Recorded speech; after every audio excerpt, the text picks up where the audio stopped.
Hey guys, it's Mega, and today we have a review from Epomaker. I've been looking forward to this keyboard for a long time. I just haven't had the time to do it, but now I actually do.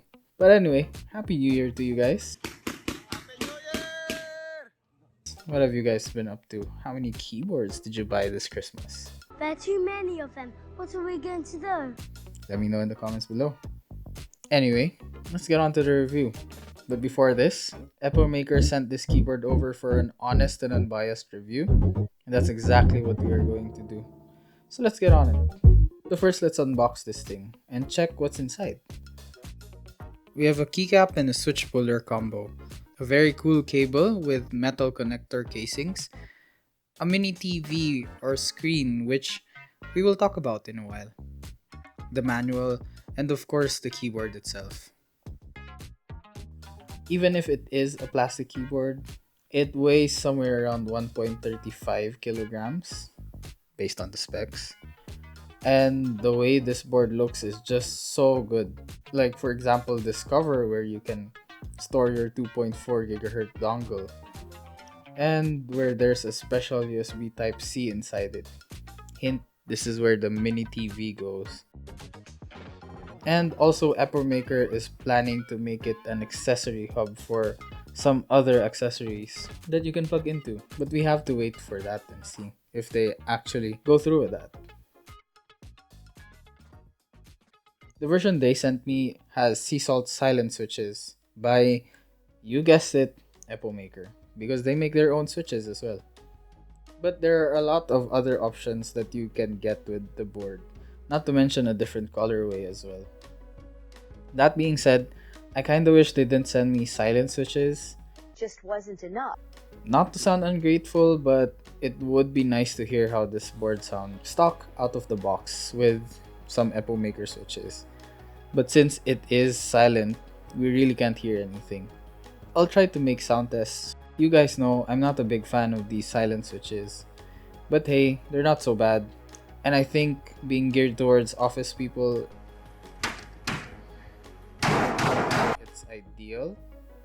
I don't know. If you're an office person looking for a keyboard to use, but if you had the option, what would be your ideal switch? Comment down below. Also, let me know if you guys want me to review these switches. From trying this board, at least, the stabilizers are pretty good. Properly lubed, and they don't have that squishy bottom out. Considering they are plate mount stabilizers, and it was boasted in the box already, so I can't really complain. Speaking of typing experience, the keycaps are decent as well. They are MDA profile and PBT, but I'm not sure if they are die sub.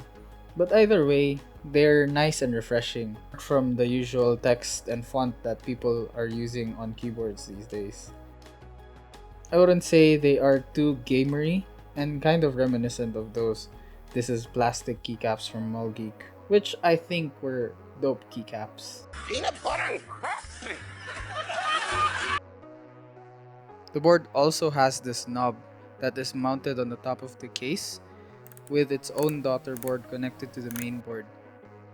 And it's becoming a trend now to have these clicky knobs. Don't get me wrong, they are fun, but they aren't customizable at all. Like, customizable in the sense you can't change the knob or anything like that. But hey, the stock on this board looks cool already, so I don't think you'll need to change it. So let's gut this board and see what's inside. Don't you just love gasket mount plastic keyboards? Because you don't need screwdrivers to disassemble them, but it's better if you have a set of good plastic pry tools, so you don't damage the exterior of the board and keep those bezels nice and unscuffed. By the way, if you're curious, what I'm using here is actually meant for car interiors, so maybe just check your local Amazon, Shopee, or whatever you have. The gasket mounting uses Poron foams that are on the ports of the bottom housing of the keyboard. They are pretty soft, but there are no gaskets on the top of the case of the board. But either way, I don't think there's anything wrong with it, because the board doesn't bounce and flex all that much anyway. The board uses scale hot swap sockets and per key RGB LEDs. 5000 milliampere hour battery, which is factory charged and already usable out of the box. And that's a huge battery. It could last for months. The board also features a full suite of foams, including plate foams, under the PCB foam, and a PE foam sheet. So it's a great way to make this board sound amazing by just changing the switches to ones you like. Unless you like the silent switches, then to each their own. So let's put it back together and check out the software of this keyboard. Now you guys already know I'm a QMK/VS and anything other than those two, not really a fan of. But there are a few exceptions. Let's see if Epomaker's software is one of them. After trying the software of Epomaker, I would say it's okay. It's intuitive, the board is not completely reprogrammable like VIA or QMK, but you can record some macros, change around some media keys on both the top layer and the FN layer, which you can switch onto on the top tabs. You can change lighting and download other community uploaded lighting patterns too. As for the screen, you will have to really choose your GIFs wisely. I have some recommendations about this. Keep the frames below 15 to speed up the process. You have a maximum of 140 frames, but if you max that out, from what I've experienced, it becomes super slow and it becomes jittery as well. Keep the resolution low. It's a small screen, you don't need the high resolution on this. Keep it simple. The great thing about the screen is that you can make drawings, and you can make drawings move like GIFs. If you have the patience and time to do it, because you'll have to keep drawing all the frames, every single one, and the software will animate it for you. Overall, do I like the software, especially knowing VIA or QMK? Honestly, I'm not a big fan, but it gets the job done. I definitely think they could have made it better in terms of remapping the keys. Because if you wanted to change one key to another, you'll have to record a macro for it. And that's a hassle if you just want to change out delete into a print screen. So this is the RT100 with KTT hyacinths, unlubed, and in stock configuration basically.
Conclusion. The Epomaker RT100 is quite the board. An 1800 keyboard with all the bells and whistles, and then some.